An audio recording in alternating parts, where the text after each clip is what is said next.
6 semaines après l'annonce du Libéria selon laquelle l'Ebola avait été éradiqué du pays, la maladie réapparaît. Nidoé est une petite localité à 1 heure de voiture de Monrovia. Ici, la nature est reine, l'endroit est calme et dégagé. Même durant l'épidémie d'Ebola, aucun cas n'avait été recensé ici. Les habitants sont aujourd'hui sous le choc après l'annonce de la présence du filovirus. C'est surprenant. En effet, en ce qui concerne la population, nous ne sommes pas nombreux. J'étais ici lors de la première éruption d'Ebola. Cet endroit était agréable avant. Les gens venaient ici pour la sécurité, c'était bien. Il n'y avait pas d'Ebola ici. Malheureusement pour nous, on vient d'avoir la confirmation que le virus est présent. Alors nous luttons de toutes nos forces pour nous en débarrasser. Avec les responsables de la santé publique, les habitants se sont engagés dans la lutte visant à contenir la maladie. Je me sens bien, vraiment très bien. Je me sens bien et à l'aise lorsque je travaille et communique avec les gens qui m'entourent. Ruth Nixon vit ici. Elle est l'un des 70 bénévoles de la commune qui assurent les rondes quotidiennes autour des maisons.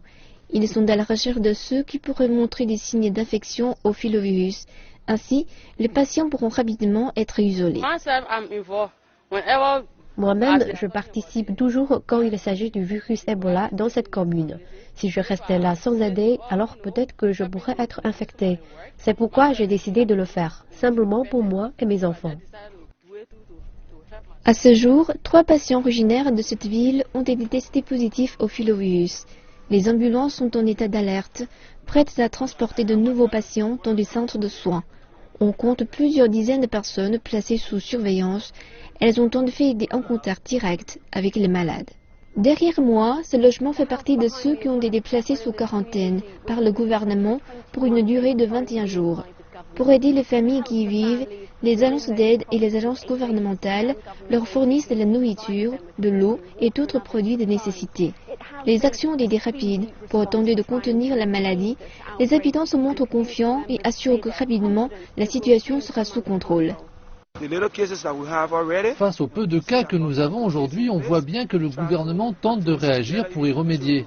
Le représentant du district était encore ici la nuit dernière, fournissant des aliments et de l'eau à ceux qui sont en quarantaine. On sait donc que les gens en quarantaine resteront là où ils sont, qu'ils ne partiront pas ailleurs. Les experts de la santé, quant à eux, travaillent à découvrir comment le virus Ebola a pu arriver dans cette ville et au Libéria. Une question que se posent aussi les habitants.